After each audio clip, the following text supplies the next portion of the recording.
Eh bien salut à tous et bienvenue sur Football Garden, c'est Bilal qui vous parle aujourd'hui. On se retrouve pour une toute nouvelle vidéo et débrief de Chelsea en Champions League. Match contre Qarabağ aujourd'hui les amis et match nul des Blues de partout sur la pelouse des Azerbaïdjanais. Voilà. Qarabağ qui fait un super début de saison en Ligue des Champions avec 7 points pris déjà sur 12 possibles. C'est énorme avec 7 points. Ils sont déjà quasiment assurés de finir entre la 20e et la 26e place à peu près. Donc ils sont quasiment sûrs d'être qualifiés en barrage même avec seulement 4 résultats sur 8. Côté Chelsea, on s'y attendait, beaucoup de changements, on va le voir avec la compo, mais avec 7 points également pris, du coup victoire contre l'Ajax et Benfica, défaite contre le Bayern et du coup ce match nul contre Qarabağ, on a 7 points également et évidemment c'est très décevant, surtout à 3 semaines d'aller jouer à domicile contre le FC Barcelone. Ça va être très compliqué et aujourd'hui c'était des points qu'il ne fallait pas perdre, c'était des équipes de chapeau 4 qu'il fallait absolument battre. Et ça n'a pas été le cas aujourd'hui. Chelsea n'a pas réussi à gagner contre Qarabağ. Et c'était même pire que ça. À la mi-temps, Chelsea perdait contre Qarabağ. Chelsea avait 9 points. Qarabağ, excusez-moi, avait 9 points pris sur 12 à la mi-temps. Donc 3 points contre Chelsea, ça aurait été catastrophique. On commence avec la compo. J'ai pas trouvé la compo de Qarabağ même sur leur compte officiel. La compo n'était pas sortie. Donc j'ai que la compo de Chelsea. Vous la voyez à l'écran. Sanchez dans les buts, Reece James, Cucurella sur les côtés, Tosin Darabioyo et Jorel Ato dans la défense centrale. Voilà, pas de Achimpong, pas de Chalobah. Les deux étaient sur le banc. Un double pivot André Santos, Romeo Lavia. Et devant, on avait Estevao, João Pedro, Gittens et Tyrick George. Et d'ailleurs, je viens de capter qu'en fait, l'affichage, c'était vraiment le 4-2-3-1. Je viens de comprendre. Mais bref. Du coup, une compo avec beaucoup de changements. 7 changements par rapport au match du week-end dernier contre Tottenham. Et clairement, on avait une équipe de Chelsea qui devait gagner. Voilà, qui devait gagner. Et on a eu un premier gros fait de jeu, après 4 minutes seulement, la blessure de Romeo Lavia, encore et toujours, voilà, on est fatigué, parce qu'en fait ce mec-là, quand il est au niveau, c'est un milieu de terrain de très grande classe. Pas world class encore, faut pas abuser, mais c'est un milieu de terrain de très grande classe. Le problème étant que il n'a joué que 30 matchs avec Chelsea depuis son arrivée. Seulement 30 matchs et c'est pas 30 titularisations. C'est ça le problème de Romeo Lavia. C'est que oui, il va jouer peut-être sa quinzaine de matchs. Voilà, 15 matchs à peu près par saison, hein, vu qu'on a 30 matchs en 2 ans. C'est trop peu. C'est trop peu pour Romeo Lavia. Et là, il se blesse au bout de 4 minutes. 4 minutes. Ça, on n'a même pas le temps de vraiment jouer qu'il se blesse déjà. Donc ça déjà c'est le premier fait de jeu, tu veux faire reposer Caicedo et au final Caicedo se retrouve à jouer 86 minutes, c'est pas normal parce que tu as un milieu de terrain qui est beaucoup trop injury prone, le mec revient, se reblesse, mais en fait quand il revient tu vois qu'il est fort donc t'as pas envie que le mec on le remplace ou quoi, donc parce que tu sais que tu as une vraie alternative avec un très bon niveau à ton milieu de terrain Enzo Fernandez, Caicedo, mais le problème c'est que là il revient, on est content et tout, il se reblesse le match d'après. C'est normal, après c'est une boucle. C'était comme pour Reece James quand il était dans sa grosse phase avec beaucoup de blessures, c'est comme Wesley Fofana derrière, t'as vraiment cette sensation que le mec ne reviendra jamais. Alors j'espère qu'il va revenir, mais franchement, Lavia, c'est très compliqué. C'est très compliqué. Ensuite, on a des autres faits de jeu, hein. L'ouverture du score de Estevao sur une très belle action. João Pedro au démarrage qui va trouver André Santos parfaitement dans l'axe. André Santos qui va décaler sur Estevao et Estevao qui va nous mettre un petit crochet extérieur, frappe du gauche. Voilà, le crochet et la frappe du même pied. Donc voilà, ça fait plaisir. C'est très difficile à faire. Honnêtement, c'est très difficile à faire comme mouvement parce que avec la vitesse, etc., c'est pas facile de tirer avec le même pied où tu as fait le contrôle. Donc voilà, c'était vraiment pas mal et le but était vraiment beau et on mène 1-0. Tout va pour le mieux, tout allait pour le mieux jusqu'à ce que le Jorel Ato Circus ouvre ses portes. Ato a plombé la première mi-temps. Il a plombé la première mi-temps de Chelsea à lui tout seul. Alors oui, évidemment, à côté de lui, Tosin, il n'a pas fait un bon match. Il a vraiment pas fait un bon match. Mais le match de Ato, les amis. Oh, j'en ai vu des matchs de merde, hein. Mais celui-là, la première mi-temps de Ato, je pense qu'elle rentre dans un cercle fermé. des premières mi-temps les plus catastrophiques que j'ai vues de ma vie.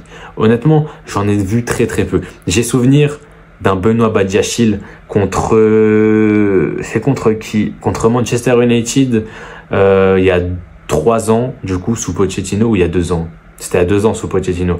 Il y a 2 ans, du coup, Pochettino, Badiachil, le 4-3 de United, quand on gagne à domicile 4-3, t'avais ce match-là, t'avais le match encore sous poche de Sterling contre Leicester en Cup, celui il envoie le coup franc là sur la lune, et t'as Tiémoué Bakayoko évidemment contre Watford en 2018, je crois. Bref, là il est rentré dans un panthéon, dans un cercle très fermé. Voilà, Jorge Lato, bravo, franchement, au final faut féliciter, il est rentré dans un cercle très très fermé. Il faut l'applaudir. Parce que ce qu'il va faire, les amis, dans cette première mi-temps, c'est vraiment cata. Déjà, on a sur le premier but une erreur de, je sais même pas c'est quoi, de timing. Ato avait le champ libre, en fait, le champ libre pour récupérer le ballon et il va se faire devancer pour je ne sais quelle raison, et derrière, ça fait but. Derrière, on a le reste de la défense qui est statique, c'est vrai, mais la première erreur de base, c'est celle de Hato, qui juge très très mal la trajectoire du ballon, et qui juge très très mal le mouvement de son adversaire, ce qui va du coup provoquer une récupération de balle, alors que, franchement, il y avait aucun danger. Il y avait aucun danger à la base. Derrière, t'as une frappe qui touche le poteau, et ça revient sur un autre attaquant de Qarabağ qui marque. Évidemment, ils ont de la réussite, mais la réussite, elle a été créée par ce manque de cohésion défensive déjà dans un premier temps, et surtout ce manque de tout, finalement, de Jorge Lato sur cette action-là. Jorge Lato, évidemment, il est très jeune. Voilà, on n'est pas là pour le tailler, pour le détruire, mais on est là pour mettre le doigt dessus. Jorge Lato, aujourd'hui, ce qu'il a montré au travers de son match, c'est très mauvais. C'est très très mauvais. Et évidemment, ce match-là n'est pas une référence par rapport à une saison entière. Évidemment, à la fin de la saison, si Jorge Lato est meilleur sur tous les matchs de la saison, je vais pas arriver à la fin de saison et dire le match contre Qarabağ, on s'en souvient. Non, on n'est pas là pour détruire, on n'est pas là pour parler mal juste pour parler mal. On est là pour mettre les choses au clair et pour mettre le doigt sur les problèmes. Et aujourd'hui, ce soir, malheureusement pour lui, le problème de Chelsea, ça a été Jorge Lato. Ça a été Jorge Lato parce que sur le deuxième but, c'est un penalty provoqué par Jorge Lato, encore une fois, avec une main dans la surface sur un centre où encore une fois, il n'y avait aucun danger. Après, évidemment, là, c'est vraiment pas de chance, entre guillemets, parce que sa main, il peut pas la couper non plus, tu vois, mais il pouvait la coller plus. Mais ça, c'est son erreur. Mais encore une fois, c'est une erreur de jeunesse. Et encore une fois, on va pas se mentir, c'est un fait de jeu qui aurait pu ne pas arriver du tout. Enfin, si le ballon avait été tiré 2 cm à côté, le ballon n'aurait pas touché la main et on n'en aurait pas parlé. Donc, c'est pas une main scandaleuse où il a la main comme ça, tu vois. Donc, c'est malheureusement de sa faute, mais bon, voilà, on va pas non plus totalement l'incriminer. Mais bref, au final, ça fait qu'on est mené 2-1 et on est mené 2-1 sur 2 erreurs de Jorge Lato. Sa première mi-temps, elle a été cadavérique. Et pourtant, à la mi-temps, il ne sort pas. Il ne sort pas. Triple changement opéré par Maresca avec les entrées de Garnacho, Delap et Enzo Fernandez. André Santos, Gittens et Tyrick George qui sortent. Waouh! André Santos, sa première mi-temps est vraiment moyenne et on va dire que son assist sauve à peu près son match. Voilà, on va dire ça comme ça. Mais le duo Gittens-George, waouh, faut pas être asthmatique, hein. Faut pas être asthmatique parce que je pense que beaucoup de gens ont fait des crises. Beaucoup de gens ont fait des crises d'asthme quand ils ont vu Gittens toucher le ballon aujourd'hui. Gittens, le match qu'il fait, mais c'est un match de plombier. Un match de plombier de Gittens aujourd'hui. Et George, lui, c'est pas à la même chose. C'est pas la même chose que Gittens. George, il a juste pas de ballon, en fait. C'est pas son poste. Il touche pas de ballon. Il a pas de moyen d'être dangereux. Il y a un moment où, pour le coup, il aurait pu trouver soit Gittens à gauche, soit Estevao à droite, et il frappe alors qu'il est en 1 contre 2. Bref, voilà. Le duo George-Gittens, ce soir, ça a été des peintres. Finalement, on égalise quand même avec un peu de réussite. Simplement que Garnacho va tenter un extérieur du pied bidon, mais c'est récupéré, du coup renvoyé par le défenseur du Qarabağ directement dans l'épée de Garnacho à nouveau, qui va frapper de l'extérieur de la surface, enfin à l'entrée de la surface, un enroulé, petit filet opposé, ça fait 2-2, et heureusement qu'il marque parce que derrière on est sur 30 minutes de non-football. Il y a la retournette encore une fois de Garnacho à la 92e, t'as une frappe de Estevao vers la 85e, et puis t'as la frappe de Enzo Fernandez déviée par Delap, et je crois que c'est les seuls actions dangereuse. Non, buena note, j'ai menti. Cette action, ce tir-là était magnifique pour le coup. S'il avait marqué ce but-là, s'il avait marqué ce débrief-là, je pense que je serais en train de sauter dans le débrief. Je pense que je serais en train de sauter. Mais bref, du coup, on a eu 4 actions en 35 minutes, ce qui est quand même assez peu pour une équipe qui est censée aller chercher un score. Et au final, on se souvient plus de la grosse action de Qarabağ en toute fin de match, avec Sanchez qui fait un bel arrêt, même si le ballon arrive sur lui. C'est l'arrêt qu'il faut, entre guillemets, et une superbe action de Qarabağ. Qarabağ a très très bien joué au football, franchement. Mes félicitations à Qarabağ. Honnêtement, leur match est ultra abouti et on va le voir dans les stats. Mais honnêtement, ils démériteraient même pas de gagner le match. On passe aux stats avec la possession de balle qui est pour Chelsea évidemment 61-39 et on peut voir 16 tirs à 9, 4 tirs cadrés à 3. Bon, au niveau des expected goals, il y a le penalty, c'est pour ça que Qarabağ en a plus. Sinon, on est sur des XG à peu près similaires. On va dire un 0,8 contre 0,95, quelque chose comme ça. Donc, on est sur deux équipes qui ont joué vraiment un match serré. Voilà, 3 occasions de but à 0. 3 occasions de but à 0 pour Qarabağ, 2 grosses occasions manquées, donc tu as la frappe du coup en fin de match dont je l'ai parlé juste avant, et la deuxième je sais plus c'est laquelle. En termes de passes on va y revenir après, mais évidemment Chelsea en a fait plus. 19 fautes faites par Chelsea, c'est beaucoup trop.